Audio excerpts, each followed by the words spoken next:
Assalamualaikum warahmatullahi wabarakatuh. Pada video kali ini kita akan membahas materi pendidikan agama Islam sesuai dengan kurikulum Merdeka untuk kelas 12 baik SMA maupun SMK. Bab yang akan kita bahas pada video ini yaitu bab yang keempat tentang kewarisan dan kearifan dalam Islam, bagian yang pertama.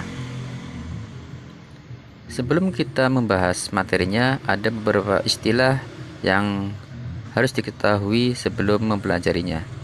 Yang pertama, muwaris. Muwaris adalah orang yang meninggalkan harta warisan yang diindonesiakan menjadi pewaris. Kemudian, tirkah. Tirkah yaitu harta warisan dapat berupa harta benda bergerak seperti uang tunai, deposito, emas, dan mobil, serta berupa benda tak bergerak seperti tanah, rumah, dan bangunan lainnya. Ahli waris yaitu orang yang berhak menerima warisan dari orang yang meninggal. Hijab dan mahjub yang berarti tutup atau tabir. Dalam fikih kewarisan, hijab digunakan untuk menjelaskan ahli waris yang jauh hubungan kerabatnya yang kadang-kadang terhalang oleh ahli waris yang lebih dekat. Orang yang menghalangi disebut hajib dan orang yang terhalang disebut mahjub. Ketentuan kewarisan Islam. Aturan ketentuan pembagian warisan terdapat dalam Al-Quran Surat An-Nisa ayat 7 yang berbunyi Bismillahirrahmanirrahim. Lirrijali nasibum mimma tarakal walidani wal aqrabun وَلِلنِّسَاءِ نَصِيبٌ مِّمَّا تَرَكَ الْوَالِدَانِ وَالْأَقْرَبُونَ مِمَّا قَلَّ مِنْهُ أَوْ كَثُرَ نَصِيبًا مَّفْرُوضًا صَدَقَ اللَّهُ الْعَظِيمُ. Artinya, bagi orang laki-laki ada hak bagian dari harta peninggalan ibu bapak dan kerabatnya, dan bagi orang wanita ada hak bagian pula dari harta peninggalan ibu bapak dan kerabatnya, baik sedikit ataupun banyak menurut bagian yang telah ditetapkan. Ahli waris laki-laki diberikan hak lebih besar dari ahli waris perempuan, sebab umumnya masyarakat menempatkan laki-laki sebagai pemikul tanggung jawab istri dan anak-anaknya. Ada istilah lelaki memikul sedangkan perempuan hanya menggendong. Pada saat memikul terdapat dua beban sekaligus di pundak laki-laki, sedangkan pada saat menggendong hanya ada satu beban di punggung perempuan. Ini yang menjadi alasan kenapa lelaki mendapatkan hak lebih besar daripada perempuan.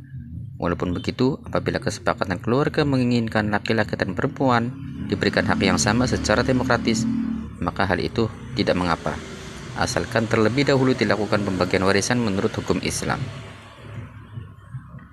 Harta peninggalan dan harta warisan. Harta peninggalan adalah bagian harta yang ditinggalkan oleh muwaris atau pewaris. Sebelum harta waris dibagikan, perlu dilakukan hal-hal sebagai berikut.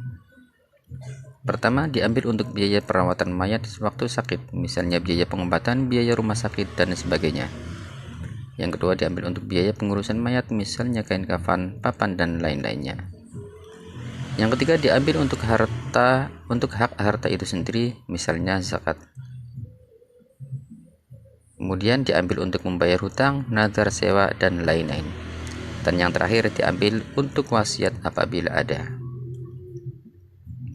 Harta peninggalan yang tersisa dari pengeluaran untuk kepentingan muwaris itulah yang disebut harta warisan yang dibagikan kepada ahli waris.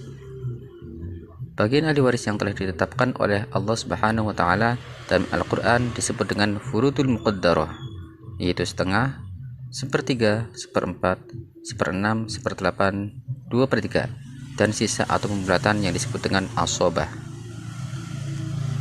Sebab-sebab terjadinya kewarisan. Yang pertama, karena sebab nasab atau hubungan keturunan atau hubungan darah. Yang kedua, karena sebab perkawinan, yakni sebagai suami atau istri. Yang ketiga, karena memerdekakan budak jika mayat pernah menjadi budak. Yang keempat, karena ada hubungan sesama muslim. Jika orang Islam tidak mempunyai ahli waris, bisa diserahkan ke Baitul Mal. Sebab-sebab terhalangnya kewarisan. Yang pertama, hamba atau budak, sebab ia tidak cakap memiliki sebagaimana firman Allah dalam Quran surat An-Nahl ayat 75. Sebab yang kedua yaitu seorang pembunuh. Orang yang membunuh tidak dapat mewarisi harta dari yang dibunuh. Sabda Rasulullah Shallallahu Alaihi Wasallam yang artinya yang membunuh tidak dapat mewarisi sesuatu dari yang dibunuhnya. Hadis riwayat Nasai. Yang ketiga, murtad atau kafir. Orang yang keluar dari Islam, yaitu antara pewaris atau yang mati, murtad salah satunya. Golongan ahli waris. Orang-orang yang berhak menerima harta warisan semuanya berjumlah 25 orang, 15 orang dari pihak laki-laki dan 10 orang dari pihak perempuan. Apabila dari 15 orang laki-laki itu semuanya ada, maka yang berhak menerima hanya 3 orang saja, yaitu anak laki-laki, suami, dan ayah. Kemudian apabila 10 orang dari pihak perempuan semuanya ada, maka yang berhak menerima ada 5 orang saja, yaitu anak perempuan, istri, ibu, saudara perempuan sekandung, dan cucu perempuan dari anak laki-laki. Kemudian apabila 25 orang itu ada semuanya, maka yang berhak hanya 5 orang, yaitu suami atau istri, anak laki-laki, anak perempuan, ayah, dan ibu. Berikut ini adalah golongan ahli waris. Yang pertama ada ahli waris laki-laki dan yang kedua ada ahli waris perempuan. Berikutlah daftarnya.